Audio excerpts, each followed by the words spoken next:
Olá, meus amigos, sejam todos bem-vindos à nossa série especial sobre o Livro dos Espíritos.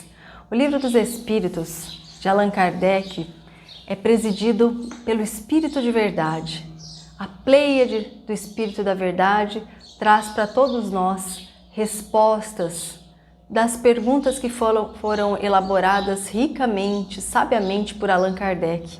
E essas respostas contêm as respostas sobre o porquê da vida, quem somos, qual a nossa destinação, as leis morais, as leis divinas. É a base para que nós possamos compreender a doutrina espírita. Então, para iniciar, nós vamos começar pela questão número 1, que é Deus. Aqui Kardec pergunta, questão 1, que é Deus? Olhe só a sabedoria do codificador. Ele não pergunta quem é Deus, ele pergunta que é Deus. E os espíritos da Pleiade de Verdade, presididos pelo Espírito da Verdade, responde: Deus é a inteligência suprema, causa primária de todas as coisas, ou seja, tudo deriva de Deus. Tudo é criação do Criador, o incriado, o eterno. Então aqui eles dizem que Deus é a inteligência suprema. Tudo vem do Pai. E ele continua os questionamentos e na questão 4, quando ele trata das provas da existência de Deus, ele pergunta: onde se pode encontrar a prova da existência de Deus? No axioma que aplicais às vossas ciências? Resposta. Na questão número 4, quando ele trata das provas da existência de Deus, Kardec pergunta: onde se pode encontrar a prova da existência de Deus? E os espíritos respondem: no axioma que aplicais às vossas ciências, não há efeito sem causa. Procurai a causa de tudo o que não é obra do homem, e a vossa razão responderá. Simples assim. O que o homem não pode criar, o que o homem não consegue criar, tudo isso é criação divina. Tudo é criação divina.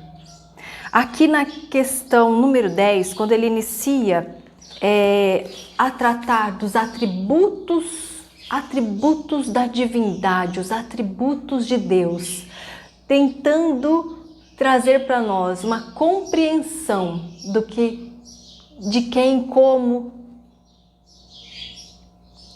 Na questão número 10, Kardec começa a fazer uma série de perguntas para compreender e nos trazer a compreensão dos atributos divinos, dos atributos de Deus, para que nós possamos compreender melhor que é Deus. E ele pergunta: pode o homem compreender a natureza íntima de Deus? E os espíritos respondem: não, não. Falta-lhe para isso o sentido.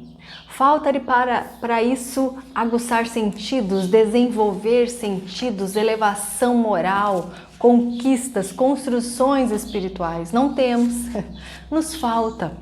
E aí ele pergunta assim na 11, será dado um dia, então, ao homem compreender o mistério da divindade? Um dia, então, nós poderemos compreender a essência divina? Nós poderemos compreender Deus melhor, E aí os espíritos da Pleiade de Verdade respondem: quando não mais tiver o espírito obscurecido pela matéria, quando pela sua perfeição se houver aproximado de Deus, ele o verá e o compreenderá. Olha só, sim. Então ele pergunta: será um dia dado a nós, seres humanos, compreender o mistério de Deus, compreender melhor Deus? Ele diz que sim, eles nos trazem a resposta que sim. Quando? Quando estivermos com o coração depurado, quando alcançarmos a perfeição espiritual no qual todos nós fomos destinados, fomos criados para isso. em nosso processo de evolução, ao longo das nossas sucessivas reencarnações, pelo desenvolvimento das potencialidades divinas inatas que Deus nos dotou.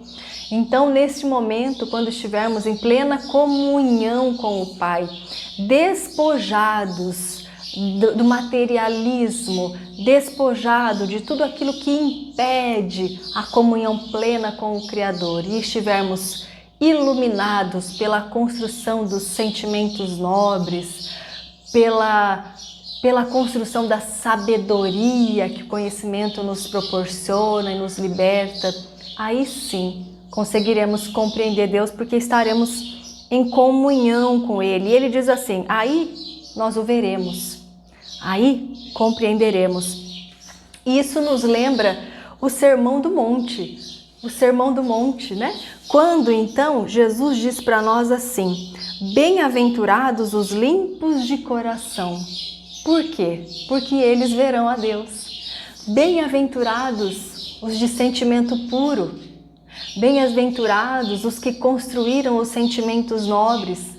Bem-aventurados os que desenvolveram as suas potencialidades divinas e que cumprem então a sua destinação de ser luz, de brilhar luz em comunhão com o Pai pelo cumprimento das leis divinas, pela vivência do Evangelho em si, porque esses verão a Deus.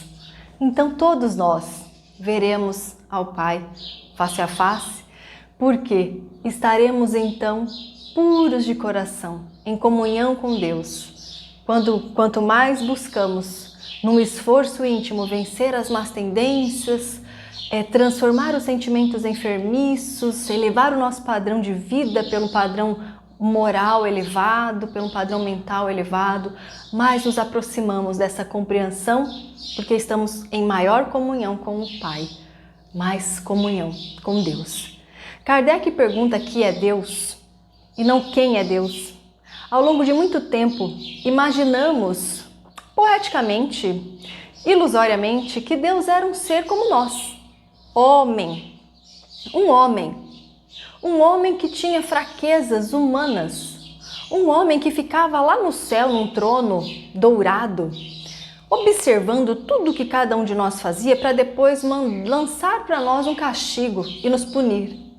Imaginávamos um ser velhinho, de barba, e a doutrina dos Espíritos, abrindo o entendimento do Evangelho de Jesus, nos mostra que Deus não é um homem, que Deus não é nem um espírito, que Deus é Deus, que o Pai é o incriado, que o Pai tem seus atributos divinos de extrema luz e amor.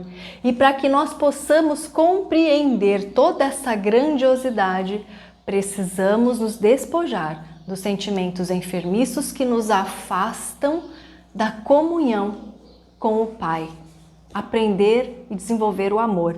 Então, aqui na questão 12, Kardec traz para nós alguns atributos divinos para que nós possamos compreender melhor.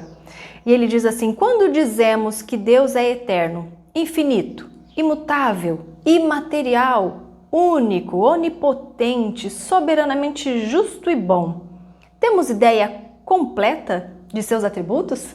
Então ele vai tentando, né? Para que nós possamos compreender melhor os atributos divinos. E os Espíritos respondem: do vosso ponto de vista, sim. Por quê? Credes abranger tudo. Então, do nosso ponto de vista ainda, aprisionados na matéria, necessitados das reencarnações sucessivas, com o nosso entendimento ainda bastante limitado sobre a grandeza divina, do nosso ponto de vista sim, porque acreditamos abranger o todo.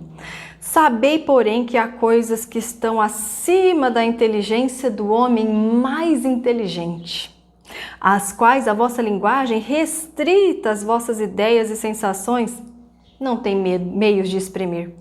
A razão, com efeito, vos diz que Deus deve possuir em grau supremo essas perfeições.